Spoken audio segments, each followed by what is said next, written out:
नमस्कार दोस्तों। अगर हमारे और आपके बच्चों में से किसी का ये सपना हो कि उसे हाई कोर्ट और सुप्रीम कोर्ट का जज बनना है, तो क्या ये संभव है? क्या आप में से या हम में से कोई ये बता सकता है कि सुप्रीम कोर्ट और हाई कोर्ट का जज बनने के लिए कौन सा एग्ज़ाम पास करना पड़ता है? शायद हम नहीं बता पाएंगे, क्योंकि सुप्रीम कोर्ट और हाई कोर्ट का जज बनने के लिए कोई एग्ज़ाम पास करना ही नहीं पड़ता।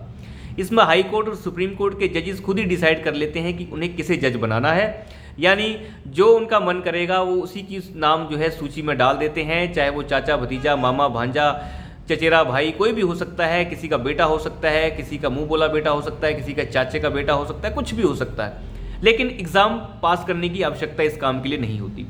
तभी हम देखते हैं बहुत सारे जजेस के या तो माँ बाप जज रहे होते हैं या तो उनके माँ बाप बहुत बड़े वकील रहे होते हैं, वही जज बन पाते हैं। बाकियों के लिए कोई जगह नहीं है हाई कोर्ट और सुप्रीम कोर्ट में। तो लेकिन आज हम इस बारे में बात नहीं कर रहे हैं। आज हम बात कर रहे हैं, सुप्रीम कोर्ट ने तैयारी कर ली है कि वो सरकार के ऊपर अवमानना का केस करेगा और चलाएगा उसे, यानी कंटेम्प्ट ऑफ कोर्ट का केस सरकार के ऊपर चलाएगा। और इसकी मांग की है एक एनजीओ ने, और साथ ही साथ कर्नाटक की एक एडवोकेट यूनियन है, उसने बेंगलोर की है, उनने पिटीशन दायर की है सुप्रीम कोर्ट के अंदर कि सरकार के ऊपर अवमानना का केस चलना चाहिए, क्योंकि सरकार सुप्रीम कोर्ट द्वारा जारी की गई सूची, जिन्हें सुप्रीम कोर्ट जज बनाना चाहता है, उस सूची को सरकार लटका लटका कर रखती है।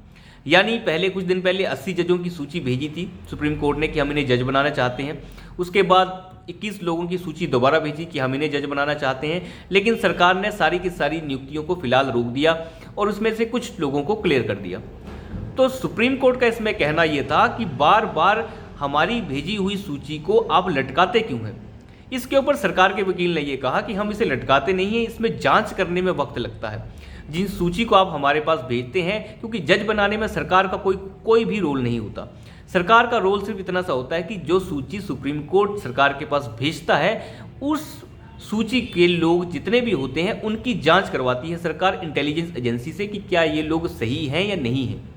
बस जैसे ही जांच पूरी हो जाती है तो सरकार जो है हरी झंडी दे देती है। सुप्रीम कोर्ट का कहना यह है कि हम जितने लोग भेजते हैं उतने के सभी लोगों को आप हरी झंडी दे दीजिए, क्योंकि पहले 80 लोग भेजे थे, उसमें से 65 लोगों को सरकार ने ये कह दिया था कि 65 लोगों जो सूची में हैं वो जज बनने के लिए बिल्कुल सही है, और 5 लोग जो हैं ये सही नहीं है, इन नामों को हम वापस भेज रहे हैं।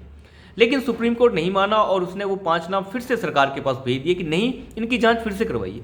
जब जांच एक बार करवा ली है और वो सही नहीं पाए गए हैं, तो आप दोबारा से जांच कराकर उन्हें क्या वकीलों की कमी है पूरे के पूरे देश में जो अच्छे जज नहीं मिल रहे सुप्रीम कोर्ट को? तो मेरी समझ के ये बाहर है कि भैया 80 में से जब 5 रिजेक्ट कर दिए हैं आपके 70 में से, तो फिर बाकी छोड़ दीजिए ना, 65 को ले लीजिए, बाकी और बड़ी सूची ले आइए, उसमें से निकाल लेंगे कुछ।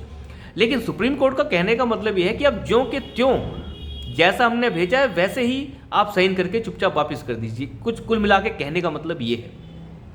अगर आपको बड़ी दिक्कत है तो अपनी इंटेलिजेंस एजेंसी बना लीजिए आप। तो दिक्कत सारी की सारी ये है, और ये जो पिटीशन लेके गए हैं इनका कहना ये है कि सुप्रीम कोर्ट जो है सरकार के ऊपर कंटेम्प्ट ऑफ कोर्ट यानी अवमानना का केस चलाए, क्योंकि सरकार सुप्रीम कोर्ट की अवमानना कर रही है। अब ये दिक्कत है सारी की सारी। अब सुप्रीम कोर्ट की अवमानना हो रही है नहीं हो रही है वो तो चलो सुप्रीम कोर्ट तय कर लेगा, लेकिन सरकार ने भी इसमें रुख बिल्कुल साफ किया है कि हमें जो है जांच करवाने में वक्त लगता है, इसलिए हर आदमी की जांच करवाने के लिए वक्त चाहिए, और डिले इसलिए होता है। सुप्रीम कोर्ट का कहना था कि आप ज़्यादा डिले करते हैं जिसकी वजह से हर जज की सीनियरिटी पे फर्क पड़ता है, यानी अगर आप 6 महीने लेट कर देंगे तो वो आदमी बेचारा फिर सुप्रीम कोर्ट और हाई कोर्ट का चीफ जस्टिस नहीं बन पाएगा। तो उसके लिए ठेकेदारी सरकार के पास थोड़े ना है। अगर आपने कोई नाम भेजे हैं तो उनकी जांच तो करनी पड़ेगी। किसी अरे गहरे आदमी को अगर जज बना दिया जाए तो कितनी उदंडता मचा सकता है, आप अंदाज़ा लगाइए। तो हर आदमी की जांच आवश्यक होती है, इस तरीके से नहीं हो सकता। और सुप्रीम कोर्ट के तो क्या ही कहने हैं। सुप्रीम कोर्ट भले ही अवमानना का केस सरकार के ऊपर चलाना चाह रहा हो, वो तो उनकी जैसी मंशा होगी वो करेंगे, लेकिन हर चीज़ यहीं पे आके ख़त्म नहीं होती। जिन लोगों ने ये पिटीशन दायर कर रखी है उन लोगों के वकीलों के बारे में अगर आप जानें तो वो भी आप समझ जाएं कि वो किस तरीके के वकील हैं।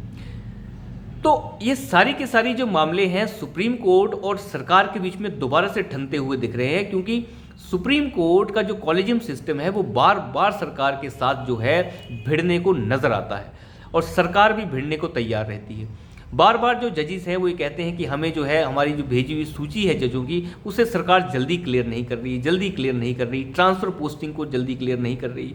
तो ये सारे के सारे मामले जो हैं ये पेचीदा हो रहे हैं। इसके लिए सरकार ने 2015 में कानून बनाया था कि नेशनल जुडिशियल अपॉइंटेबिलिटी जो कमीशन है वो हम बना रहे हैं। इस कमीशन के हिसाब से जज अपॉइंट हो जाएंगे, और मैं मानता हूँ इसके लिए एक एग्ज़ाम भी होना चाहिए। हर जज को एग्ज़ाम देना चाहिए। एग्ज़ाम देने के बाद ही पता लगना चाहिए कि वो इंसान काबिल है या नहीं है। एक यूपीएससी क्लियर करने के लिए, एक डीसी और ये डीएम और एसडीएम बनने के लिए ढेरों तरीके के इंटरव्यूज़ और पहले ओरल एंड उसके बाद पूरा का पूरा थ्योरी का जो टेस्ट एक लिया जाता है वो इतना टफ रखा गया है, उसके बाद जाके उस सीट पे बैठता है आदमी। लेकिन जज, जिसे सुप्रीम कोर्ट और साथ ही साथ आप हाई कोर्ट की बात करें, जिसे हम न्यायाधीश कहते हैं, जो माय लॉर्ड होता है, यानी वो खुद में ही एक तरीके का न्याय होता है, वो न्याय के सामने जब हम जा रहे हैं तो हमें यही नहीं पता कि वो इंसान काबिल है या नहीं। कौन इस चीज़ की गुणवत्ता का पता लगाएगा? एग्ज़ाम ही तो लगा सकता है।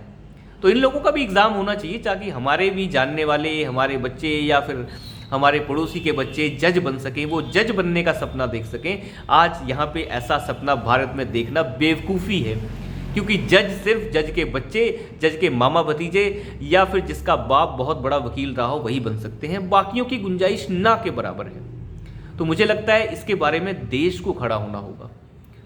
अभी भी समलैंगिक शादियों के ऊपर जब बहस चल रही थी, इस देश की संस्कृति को रौंदा जा रहा था जिस समय, तो उस समय ये सारे हार्वर्ड और कैम्ब्रिज से बड़े हुए चीफ जस्टिस 5 जजों की बेंच में से 2 जज हमारे DY चंद्रचूड़ साहब और उनके साथ के एक और जज ने ये कहा कि समलैंगिक शादियों के वो फेवर में हैं।